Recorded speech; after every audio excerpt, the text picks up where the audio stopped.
Alright, Mr. Know-It-All. So as far as I can tell, how it's done on the record, on Frizzle Fry, is pretty much the same as how it's played live, at least in 90s performances anyway. I think there's at least one difference I can think of with how it's kind of done later, like in the 2000s. But anyway, so in this video, I guess you could say I'm going to be sticking to 90s Know-It-All. So the song starts with just some vocals before the main riff comes in, and the main riff is going to go like this.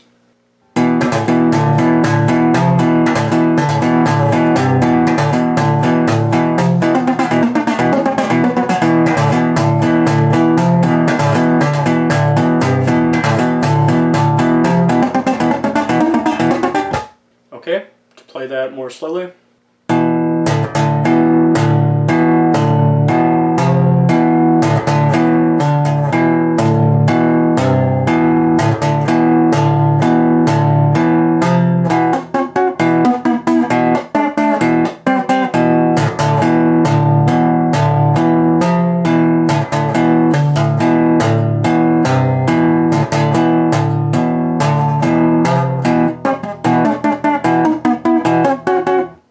Alright, so we're going to start out with a left-hand tap, index at DG9. And the left-hand tapping in the song is, pretty regular. Like, it's just going to be. And then with the right hand, do two taps at EA17. So, with the right hand tapping in the song, the way he does it is with thumb planted on the side of the neck here. And then when you do the tapping with your middle and index fingers are curled, so like not straight, but like this.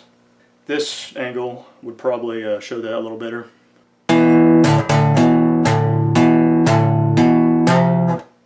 But an alternative way to do that would be with your fingers flat and with your thumb not planted on the side of the neck. So yeah, playing it that way, it does make it sound a bit different, but I prefer to play it that way. So playing it the first way, with your thumb planted on the neck and with your fingers curled, I find that uses up more energy like in your wrist, whereas with your fingers flat and your thumb out, that uses up more energy like in your whole arm. And because of that, I find that the first way drains my stamina much more than the second way, but that's just me.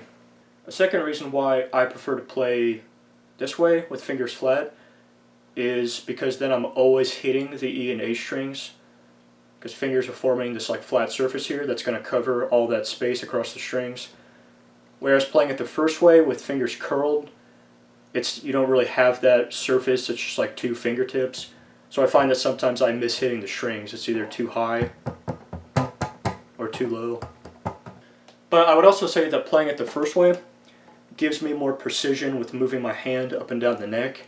It gives me more precision with hitting the right fret, because the thumb is on the side of the neck for stability, it's kind of like a rail. Whereas playing it the second way, I have to pay more attention that I'm hitting the right fret. But anyway, so far we have then another left hand tap, and then another right hand tap, still at 17.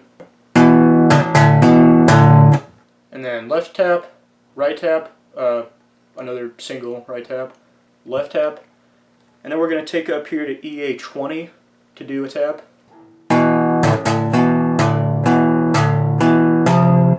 So everything so far I will refer to as A, to be referenced later. Left tap, right tap double, left tap. So now we're going to do something a little different. We're going to tap A17 with the middle finger and then E17 with the index finger. And then left tap, right tap single, left, and then we're going to take it down here to EA15 for a single tap. And then we're going to do another A, what I referred to as A. So next we're going to do left hand tap, still at the same place, and then 3 right hand taps. And we're going to do that 4 times. So the right hand tapping is going to be on the D and G strings. Same chord shape we've been using so far, with your Same fret for both strings. So those taps are either going to move downward or upward. So like, or, so the specific fret doesn't really matter so long as the tapping is like in this kind of area here. I mean, he doesn't even look at his right hand when he's playing this part. Each time you're doing 3 right hand taps, be sticking to one place, be sticking to one fret. In other words, it's more like this than like this.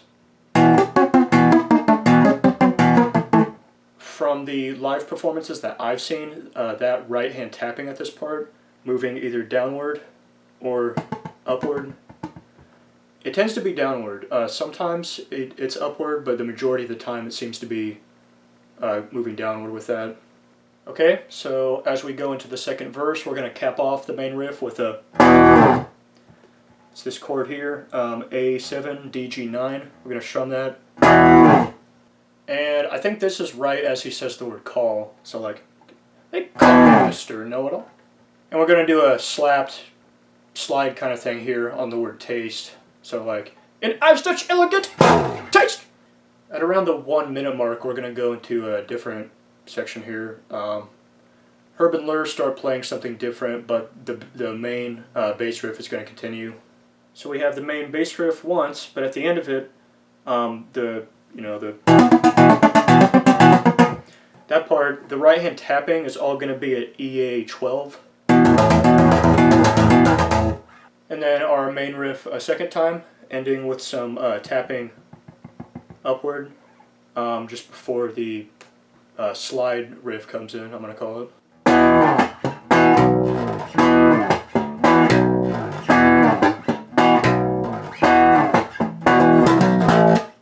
So we have that chord again, the A7, D, G9,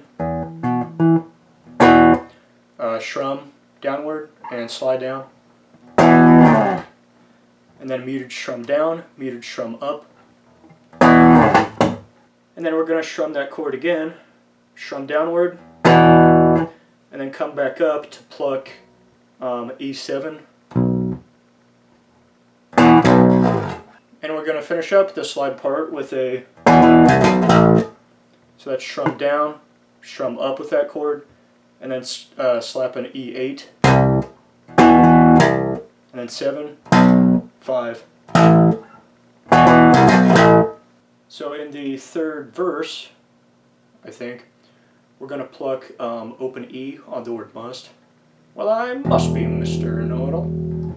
Alright, and now for the bridge riff.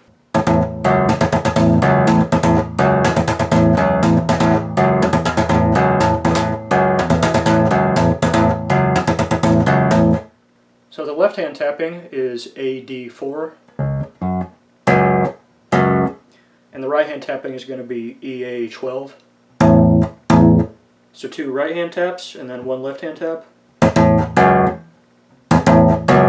And then quickly 5 right hand taps in a row before left hand tap, and then a single right tap right after that left tap.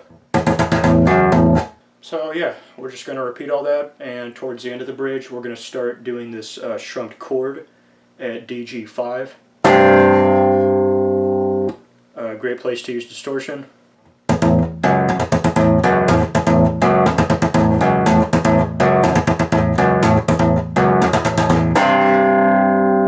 Alright, and then we're into a little drums only section here, just before the final verse comes in. And usually live what he'll do here is like strum a harmonic. I think it's the one at 9, and then use the whammy bar. So the slide riff is going to close the song, and during this part, when we're playing the slide riff, we're going to hang out on E7 a little bit. That's going to go kind of like this. So yeah, that's about it. Mr. Know-It-All.